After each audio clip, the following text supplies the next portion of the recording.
ஒரு நாளும் விலகாத என் தெய்வம் இயேசு, ஒரு நாளும் விலகாத என் தெய்வம் இயேசு, என் பக்கம் இருக்கின்றார்.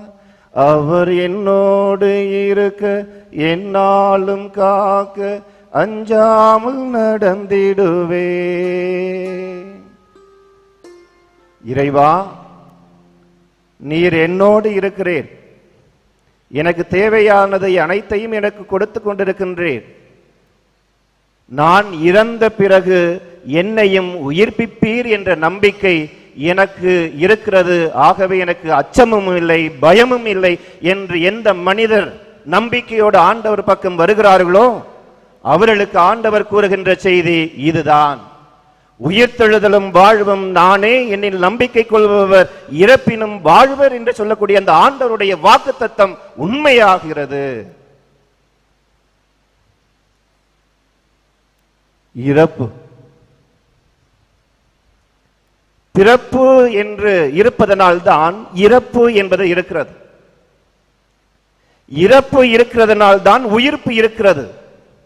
அல்லது மறுவாழ்வு, நிலை வாழ்வு, முடிவில்லாத வாழ்வு, என்றும் ஆனந்தமாய் வானதூதர்களோடு இருக்கின்ற வாழ்வு என்பதனை தான் நமது திரு அவை நமக்கு போதிக்கிறது.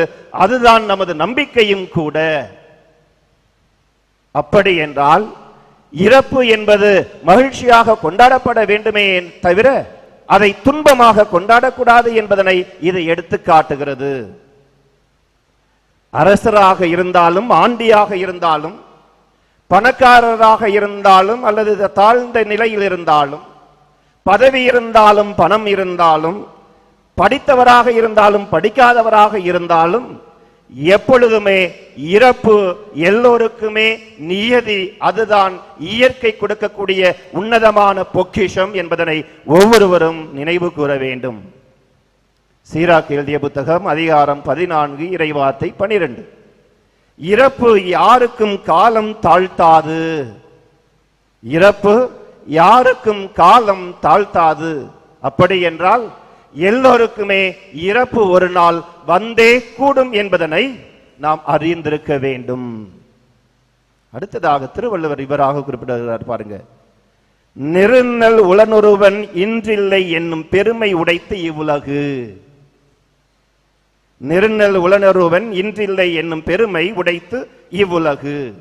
அப்படி என்றால் நேற்று வரை என்னுடைய நண்பன் என்னோடு இருந்தான், என்னோடு உண்டான், குடித்தான், என்னோடு நகைத்தான், அனைத்து காரியங்களையும் செய்தான். ஆனால் இன்று அவன் என்னோடு இல்லை. நாளை அவன் என்னோடு இருப்பானா இருக்க மாட்டானா என்று தெரியவில்லை. நான் அவனோடு சண்டையிடுவனா, சண்டையிட முடியாதா? அதெல்லாம் இல்லை. ஆனால் இதுதான் நியதி. ஒவ்வொரு மனிதனுக்கும் இறப்பு வந்தே தீரும் என்பதனை திருவள்ளுவன் இவராக குறிப்பிடுகிறார். அதே போல அதே திருவள்ளுவர் இப்படியாக குறிப்பிடுகிறார் பாருங்களேன்: உறங்குவது போலும் சாக்காடு, உறங்கி விழிப்பது போலும் பிறப்பு. உறங்குவது போலும் சாக்காடு, உறங்கி விழிப்பது போலும் பிறப்பு என்கின்றார். அப்படி என்றால் உலகத்திலேயே மிகவும் எளிமையான வேலை என்பது எது என்றால் தூக்கம், உறக்கம். தூக்கம் எப்பொழுது வரும் என்பது உங்களுக்கும் எனக்கும் தெரியாது. அதே போலதான் சாவு என்பது இந்த தூக்கத்தை போல வந்தே தீரும். அடுத்ததாக குறிப்பிடுகிறார் பாருங்களேன்: உறங்கி விழிப்பது போலும் பிறப்பு. அவரே சொல்லுகிறார் பாருங்கள். அவருக்கே தெரிந்திருக்கிறது நமது இறையியல். அப்படி என்றால் மறு உலக வாழ்வு ஒன்று உண்டு.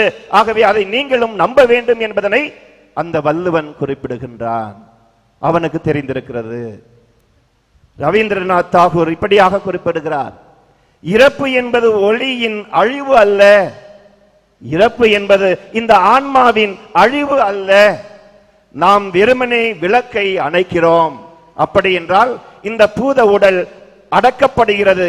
ஆனால் இந்த பூத உடலுக்குள் அடங்கி இருக்கக்கூடிய அந்த ஒளி, அந்த ஆன்மா ஆண்டவரிடம் சென்றே தீர வேண்டும் என்பதனை ரவீந்திரநாத் தாகூரும் குறிப்பிடுகின்றார். ஆக இயேசு கிறிஸ்துவில் பிரியமானவர்களே, உங்களுக்கும் எனக்கும் இறப்பு உண்டு என்பதனை நிச்சயமாக அறிவுறுத்துகிறது முன்னோர்களும் சரி, நமது விவிலியமும் சரி. எதற்காக இந்த கொண்டாட்டம்? எதற்காக இந்த நினைவு நாள்? எதற்காக இந்த மரித்தவர்களுக்காக நாம் ஜெபிக்க வேண்டும்? எதற்காக வருடந்தோறும் மரித்த நாள் என்று இவர்களை நினைவு கூற வேண்டும்? 2 மக்கபேயர் 6வது அதிகாரம் 31வது வசனம். எலெயாசர் உயிர் துறந்தார். அவருடைய இறப்பு இளைஞர்களுக்கு மட்டுமல்ல, அவருடைய நாட்டு மக்கள் அனைவருக்குமே சான்றாண்மைக்கு எடுத்துக்காட்டாகவும் நற்பண்புக்கு அடையாளமாகவும் விளங்கியது. அப்படி என்றால் ஒவ்வொருவரும், அந்த நாட்டு மக்கள் இளைஞர்கள் மட்டுமல்ல, நாட்டு மக்களும் யாரை நினைவு கூர்ந்தார்கள்? எலெயாசருடைய இறப்பை நினைவு கூர்ந்தார்கள். எதற்காக நினைவு கூர்ந்தார்கள்? அவர் நல்ல நற்பண்புகளை கொண்டிருந்தார், நல்ல சான்றாண்மைக்கு எடுத்துக்காட்டாக இருந்தார். ஆகவே மக்கள் அனைவரும் அவரை நினைவு கூர்ந்ததை போல நீங்களும் நானும் நினைவு கூற வேண்டும். ஒரு கவிஞன் இப்படியாக சொல்லுகிறார்: உறவுகள் தொலைந்து போகலாம், உறவுகள் தொலைந்து போகலாம், ஆனால் நினைவுகள் எந்நாளும் தொலைந்து போவதில்லை. உறவுகள் தொலைந்து போகலாம், ஆனால் நினைவுகள் எந்நாளும் தொலைந்து போவதில்லை. இதற்கு ஒரு உதாரணம், ஒரு நிகழ்வு. நீங்க அனைவரும் பார்த்திருப்பீங்க, இந்த ஜெபிக்கும் கரம் இப்படி கை கூப்பி இருக்கும்ல, பார்த்திருக்கிறீங்களா இல்லையா? நீங்களா என்ன நினைக்கிறீங்க? அது இறைவனுடைய கரம் என்று தானே நினைக்கிறீங்க. நானும் இது வரைக்கும் அப்படிதான் நினைச்சப்பா, இல்லையா? இந்த கரம் இப்படி கை கூப்பி இருக்கக்கூடிய படங்கள்லாம் பார்த்திருக்கிறீங்களா? அந்த ஓவியம், அதற்கு ஒரு விளக்கம், வரலாறு ஒன்று. ஜெர்மனியில் ஒரு பெற்றோருக்கு 18 குழந்தைகள். அந்த 18 பாருங்க, நம்ம வீட்டில் ஒரு பிள்ளைய வச்சுக்கிட்டே நம்ம சமாளிக்கிறது, அப்ப எனக்கு இல்லை, ஒரு பிள்ளைய வச்சுக்கிட்டே சமாளிக்கிறது பெரும்பாடா இருக்குது. ஆனா 18 குழந்தைகள், அவருக்கு 18 குழந்தைகள். ஆக 18 குழந்தைகளை எப்படி வச்சு சமாளிப்பது என்ற எண்ணம் அவருக்கு, கவலை இருந்தது. அப்படிப்பட்ட கவலையோடு இருந்த அவர் தனது குழந்தைகளை பார்த்து இப்படியாக சொல்லுகிறார்: பிள்ளைகளே, இதுவரையும் நான் உங்களை காப்பாற்றினேன், ஆனால் இதற்கு மேல் உங்களை படிக்க வைக்க எனக்கு வசதி இல்லை, என்னால் முடியாது என்று சொல்லுகிறார். அப்பொழுது அண்ணனும் தம்பியும், ஆல்பர்ட் டியூரர், ஆல்பர்ட் டியூரர், இந்த அண்ணனும் தம்பியும் பேசிக் கொள்கிறார்கள். தம்பி, நம்ம சீட்டு போடுவோம், 2 பேர் பேரையும் எழுதி போடுவோம். எழுதி போட்ட பிற்பாடு அதுல யாருடைய பெயர் வருகிறதோ அவர் படிக்க செல்லட்டும், ஓவியம் வரைவதற்கு அல்லது சிற்பியாகுவதற்கு படிக்க செல்லட்டும். யார் பெயர் வரவில்லையோ அவர் உழைத்து அந்த படிப்பிற்கான தொகையை செலுத்த வேண்டும் என்று தீர்மானிக்கப்படுகிறது. உடனே அவர்களும் அந்த முடிவுக்கு வருகிறார்கள்.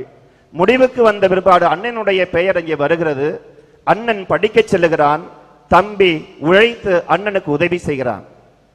படித்து முடித்த அண்ணன் வீட்டிற்கு வருகிறான். வீட்டிற்கு வந்த பிற்பாடு தம்பியிடம் சொல்லுகிறான்: தம்பி, இவ்வளவு நாளும் நீ எனக்காக உழைத்திருக்கிறாய், எனக்காக கொடுத்திருக்கிறாய். நான் படித்து விட்டேன், பட்டம் வாங்கி விட்டேன், நிறைய வாய்ப்புகள் வருகின்றன. அந்த வாய்ப்புகளை கொண்டு நான் உன்னை படிக்க வைக்க நினைக்கிறேன். நீயும் சென்று சிற்பியாக மாறு, படி, அந்த கலையை கத்துக்கொள் என்று சொல்லுகின்றார். அப்படி உற்சாகத்தோடு சொல்லப்பட்ட அந்த வாக்கியங்கள் சொல்லி முடிப்பதற்கு முன்பதாகவே தம்பி சொல்லுகிறான்: அண்ணா, என் கரங்களை பாருங்கள் அண்ணா. அந்த நிலக்கரி சுவடுகளிலே நான் என்னுடைய கரங்களை விட்டு எவ்வளவு வேலைகளை நான் பார்த்திருக்கிறேன். இந்த கரங்களுடைய ரேகைகள் அழிந்து போய்விட்டன. இந்த கைகள் பார், என்னுடைய எலும்புகள் தெரிந்து கொண்டிருக்கிறது, இவ்வளவு பிடிவிதராக இருக்கிறது. ஆகவே இவற்றிற்கு மேலாகவா நான் சென்று ஓவியத்தையோ அல்லது சிற்பியையோ அந்த கலையை நான் கற்றுக்கொள்ள முடியாது. அப்பொழுதுதான் அண்ணன் சொல்லுகிறான்: யார் சொன்னது? எவர் சொன்னது? உன்னுடைய கரங்கள் அழிந்து விட்டது என்று யார் சொன்னது? எவர் சொன்னது? உன்னுடைய ரேகைகள் அழிந்து விட்டது யார் சொன்னது? இல்லை இல்லை, இந்த உலகம் முடியும் வரையிலும் உன்னுடைய கரங்கள் எல்லோராலும் நினைக்கப்படும், எல்லோராலும் சிந்திக்கப்படும் என்பதனை நினைத்துத்தான் அந்த ஓவியத்தை வரைந்திருக்கிறார். ஆம், இயேசு கிறிஸ்துவில் பிரியமானவர்களே, நம்முடைய வாழ்ந்து மறைத்த ஆயர்களும் இருக்கிறார்கள், குருக்களும் இருக்கிறார்கள், துறவியர்களும் இருக்கிறார்கள், பொதுநிலையினரும் இருக்கிறார்கள். இப்படிப்பட்டவர்களை நாம் நினைத்து பார்க்க வேண்டியது, நன்றி பெருக்கோடு நினைத்து பார்க்க வேண்டியது இந்த நாள் தான் என்பதனை திரு அவை உணர்ந்து இந்த நாளை நமக்கு ஒதுக்கி வைத்திருக்கிறது. எனக்கு பிடிச்சவங்கள ஒரு சிலரை சொல்றேன், எனக்கு உதவி புரிந்தவர்களை நான் நினைவு கூறுகிறேன். இங்கே சொல்லலாமா சொல்லக்கூடாதா அந்த அச்சமலம் நமக்கு தேவையில்லை. ஆயர் சுந்தரமாண்டகை, ஆயர் சுந்தரமாண்டகை 9ஆம் வகுப்பு நான் புனல்வாசலில் படித்துக் கொண்டிருக்கின்ற பொழுது அங்கே இவருடைய இறப்பு செய்தி எட்டியது. அங்கே அறிவிப்பு கொடுக்கப்படுகின்றது, சுந்தரம் ஆண்டகை இறந்து விட்டார், ஆகவே அவருக்கு துக்கம் கொண்டாட வேண்டும் என்ற செய்தி அறிவிக்கப்படுகிறது. பள்ளியில் படித்துக் கொண்டிருக்கக்கூடிய மாணாக்கராகிய நாங்கள் ஒரு கொடியை இங்கே குத்தி கொண்டு ஊர்வலம் வந்தோம். அப்பொழுது புரிந்தது, இந்த ஆயர் நமது மறை மாவட்டத்தை வழிநடத்தியிருக்கிறார், இந்த ஆயர் நமக்கு தேவையானதை எல்லாம் செய்து கொடுத்திருக்கிறார், இந்த ஆயர் மக்களை வழிநடத்தியிருக்கிறார் என்ற நினைவு எனக்கு வந்திருக்கிறதா இல்லையா? அதை நான் இப்பொழுது நினைவு கூறுகிறேன் இல்லையா? அதே போல நமது குடும்பத்திலும் நினைவு கூற வேண்டும் ஒவ்வொருவரையும். அடுத்ததாக பாக்கியம் ஆரோக்கியசாமி ஆண்டகை. பாக்கியம் ஆரோக்கியசாமி ஆண்டகை நான் தூய மரியன்னை இளங்குரு மடத்தில் சேர்வதற்கு முன்பதாக ஆயர் ஆரோக்கியசாமி ஆண்டகை அவர்களும் ஆயர் மரித்தான் ஆண்டகை தேவதாஸ் அம்பரோஸ் அவர்களும் அங்கே இருவரும் அமர்ந்திருக்க நான் அவர்களிடம் நேர்முக தேர்வுக்கு செல்லுகிறேன். உனக்கு எதற்கு இந்த அழைப்பு வந்தது என்று கேட்ட பொழுது நான் தெளிவாக சொன்னேன், எனக்கு இந்த அழைப்பு வந்தது என்னுடைய பெற்றோர்களால். என்னுடைய பெற்றோர்கள் தினமும் எனது ஆலயத்திற்கு அழைத்து செல்கிறார்கள், நம்பிக்கையை ஊட்டினார்கள். அந்த நம்பிக்கையோடு தான் நான் இங்கு வந்திருக்கிறேன் என்று சொன்னவுடனே 2 ஆயர்களும், அந்த மரித்த ஆரோக்கியசாமி ஆண்டகை அவர்களும் மரித்த தேவதாஸ் அம்பரோஸ் ஆண்டகை அவர்களும் என்னை தேர்ந்தெடுத்தது எனக்கு நினைவு கூற வேண்டுமா இல்லையா? நன்றி கூற வேண்டுமா இல்லையா? நன்றி கூற வேண்டும். அடுத்ததாக ஆயர் தேவதாஸ் அம்பரோஸ் ஆண்டகை எனக்கு பல உதவிகள் செய்து என்னை படிக்க வைத்து எனக்கு அபிஷேகம் செய்த அந்த ஆயரை நான் நினைவு கூற வேண்டுமா இல்லையா? நினைவு கூற வேண்டும்.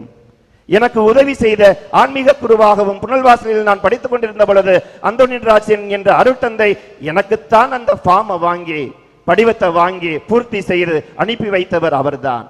அவரையும் நினைவு கூற வேண்டுமா இல்லையா? நினைவு கூற வேண்டும். தந்தை வின்சென்ட் தேவராஜ் நாகப்பட்டினத்தில் பணிபுரிந்தாலும் அவரும் என்னோடு இருந்து நல் நண்பனாக நல் அண்ணனாக எனக்கு இருந்து உதவி புரிந்தார். அவரையும் நினைவு கூற வேண்டுமா இல்லையா? அடுத்ததாக எல்லா நிலையிலும் எல்லா காலங்களிலும் நினைவு கூற வேண்டியவர் ஆயர் கபிரியேல் ஆண்டகை.